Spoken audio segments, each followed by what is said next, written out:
Ndabaramukije bakunze ba Akiwacu magazine aho muherereye hose nongera ndabaha ikaze muri kiganiro Akiwacu Music. Akiwacu Music ni kiganiro kizohora kiba ira byinshi makuru y'umuziki ndetse n'abaririmbyi bo ngaho iwacu mu Burundi. Muri cyo kiganiro rero bibaye ngombwa tuzaturazana abatumire bamwe na bamwe batubwira byinshi batuganira byinshi ku muziki wo ngaho iwacu mu Burundi. Uyu munsi rero kwigenekerezo rya 2026 z'ukwezi kwa 11 umwaka wa 2022 reka ndakubwire bimwe byo nashoboye kugutegurira kuri uno munsi. Ndaza kugaruka ndakubwire ku makuru ya Bizimana Abubakar Karum benshi bazi nka Sadbi. Ndagaruka kandi ndakubwire ku makuru ya Wiz Design. Ndagaruka ndakubwire ku makuru ya Gitare Chanel aka Shani Queen. Saba gusa ndagaruka ndakubwire no ku makuru y'abaririmbyi bisa nkaho bariko barazamuka gake gake gahoro gahoro. Novuga nti batarafatisha neza nga muziki wa Plus 257. Abo nabo rero ndaza kugaruka ndakubwire kuri Ney Chris, ndaza kugaruka kandi ndakubwire kuwo bita Mutima Fabrice aka Fabrius ekasabo gusa ndaza no kubwira kuri ba Billyman Boy aho ndavuga Mugisha Jean Junior canke Double J ndetse ari kumwe na Kiriku Akili ndetse nabandi. So ataguteba rero kanze ndakubwire neza na neza mpera ku makuru ya Bizimana Abubakar Karum benshi bazi nka Sadbi.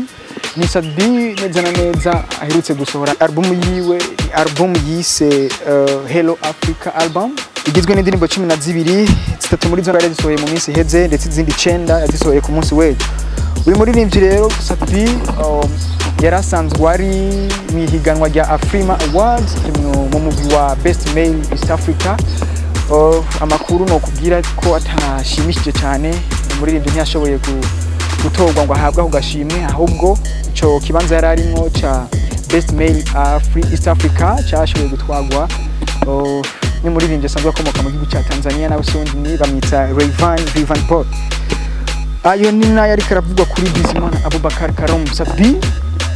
Reka nze kandi ndakubwire ko ari karavugwa kuri Wiz Design. Wiz Design tuzi mu ndirimbo zitandukanye nka Good Morning, nka Nyampinga, Kokoriku, Applaudisse ndetse n'izindi. Uyu muririmbyi rero akubwira neza yuko afise nawe EP wari karakora, ni EP izoba yitwa Love is Blind EP. Izo bigizwe n'indirimbo zigera kuri 4, izo nazo sizindi hazoba harimo yitwa Be Mine, Girlfriend, Without You hamwe na TikTok. Akubwira neza yuko indirimbo ya mbere muri iyo EP izosohoka muri uku kwezi tugiye kwinjira mu kwezi kwa 12.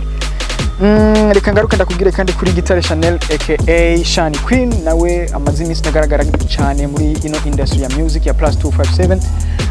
Nawe aje atabyorosha hazoza na album yiwe urukurikirane rw'indirimbo zishika kuri 6 n'urukurikirane zoba gwitwa Colors album. Muri urwo rukurikirane indirimbo zizoba zirimo harimo nka Colors, harimo The Wall, harimo Follow Your Way, harimo Nowhere azoba ari kumwe na Big Face on the Floor. Akaba harimo n'iyindi azokora no muri ndasanzwe azwi ku izina rya John Kev, indirimbo izoba yitwa Naskia. Ndagaruka kandi ndakubwire ku makuru ari karavugwa kuri Estanish nawe aherutse gusohora EP yiwe, EP yise Luminary EP aherutse kuyisohora vuba cyane ku mbuga zisanzwe zidandaza umuziki muri rusangi. Iyo EP nayo igizwe n'indirimbo nka Mute, Continue, Tworukomeza ndetse na W'abantu. Nizo ndirimbo ushobora kuja muri YouTube cyangwa kuzindi mbuga zisanzwe zidandaza umuziki ukazirondera ukazisearchinga kumviriza uburyo ki muririmbyi kazi Estanish aririmbamwo aho hibongozamo. Reka nze ndakubwire ku makuru kandi amakuru ya Billyman Boy aho ndavuga nka Mugisha Jean Junior canke Double J once again ari kumwe na Kiriku Akili. Aba batipe rero abahungu babiri basanzwe batajorosha muri industry ya Plus 257. Kwigenekerezo rya 13 kwezi kwa 11 mwaka turimo 2022 bafashe indege rutimikirere berekeza mu gihugu cy'u Rwanda.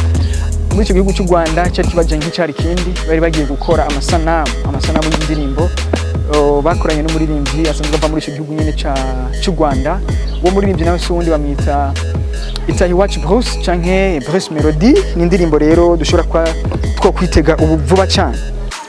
Sivyo gusa mu minsi mikeya bari bamaze mu Rwanda nko kwigenekezo rya 19 z'ukwezi kwa 11 yaragiye gukora igiteramo cy'imbatura mugabo cyatunganijwe muri hariya muri Dubai. so aka kanya rero dushobora kubandanya twiteza indirimbo yabo, indirimbo shashi zo tutaramenya ngo zoba yitwa gute. Ni Double J na Kiriku bakubwira bati get ready and take position, mukunzi wa Akiwacu Music. Reka ngaruke ndakubwire ku ndirimbo zitandukanye zagiye zisohoka mu minsi heze. Izo nazo sinke indirimbo ubona yuko neza na neza abana b'abarundi baririmbye barundi bariko baravyitwaramo neza cyane, bariko bagaragaza impano zabo. Ubona neza ko ari indirimbo zanditse neza, ziririmbwe neza, ndetse na zimwe muri zo muzifisa amasanamu, ubona ko ari amasanamu meza cyane. Aho ndagaruka ndakubwira ku muririmbyi azwi ku izina rya Irankunda Heli. Ni Irankunda Heli aka Drama T, afite indirimbo ari kumwe n'umuririmbyikazi asanzwe akomoka mu gihugu cy'u Rwanda, ubona ko ubundi bamwita Isimbi D. Ni indirimbo bise X Love. Nawe ushobora kuja muri YouTube yawe cyangwa ku zindi mbuga zidandaza umuziki ukayumviriza ukaryoherwa.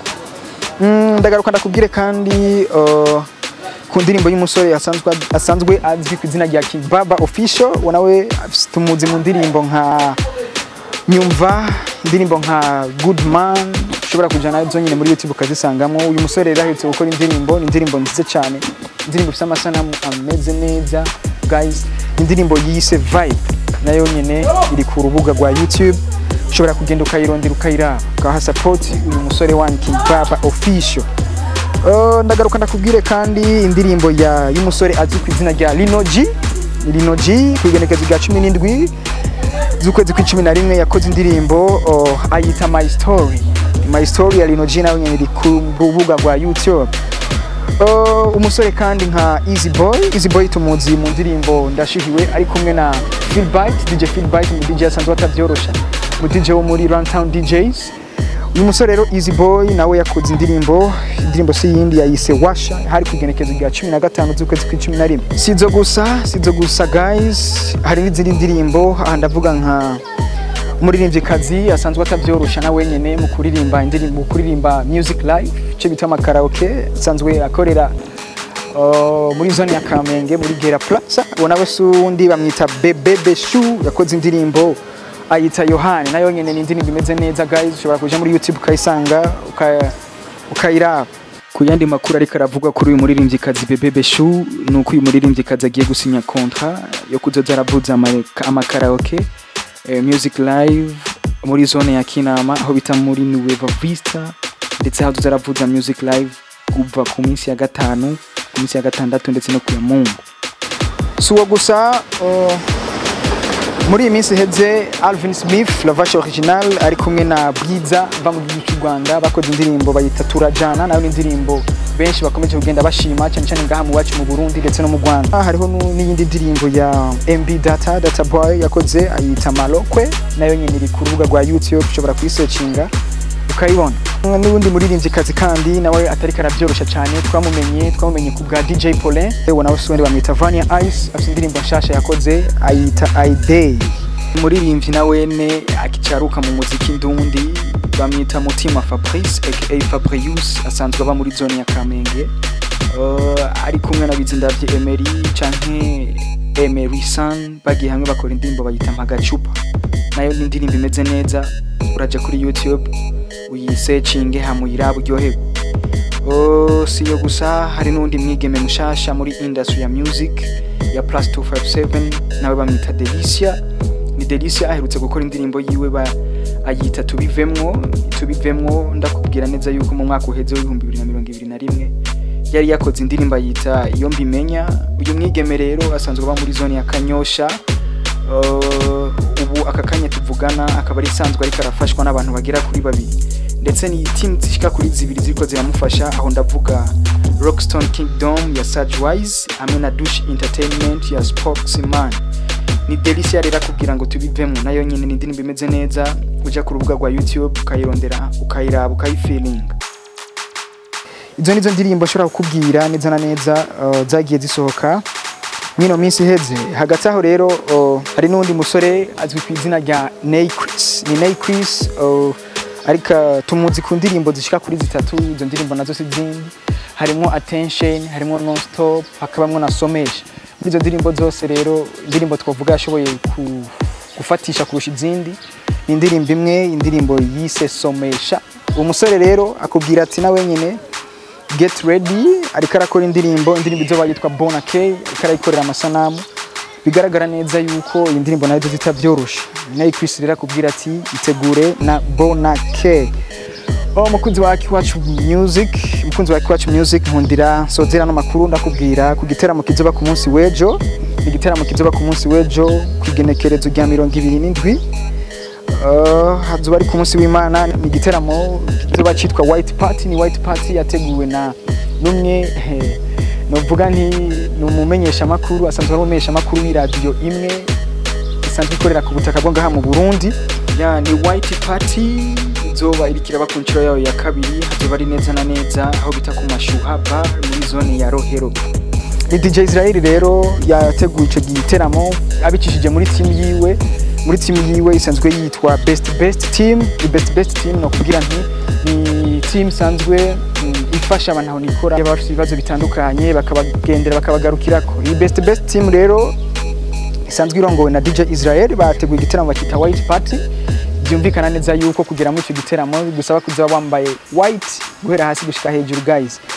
Hazoba rero ari ku munsi wejo kwigenekezo rya 28 aho muri iyo White Party abaririmbyi bazoperforminga ndetse canke abaririmbyi bazoririmba si umwe si babiri ni benshi cyane. Harimo nka Trayzone Rap Boy, harimo Dramati, harimo Victorious Team, harimo D1 ndetse ba Fabilove bose ba Double J na Kiriku niho bazoba bibereye ndetse nabandi benshi bazoshobora guperforminga muri ico giteramo.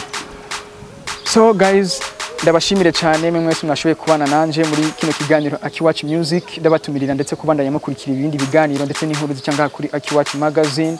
Ahanje tuzusuye tubonane ku munsi wa gatandatu igihe cy'isaha 2 z'ijoro ku masaha y'ingayo wacu mu Burundi. Muzuba muri kumwe nanje banyita Jefferson Badga aka The Horse cyangwa kanyita gusaba bikwiye. Bless up.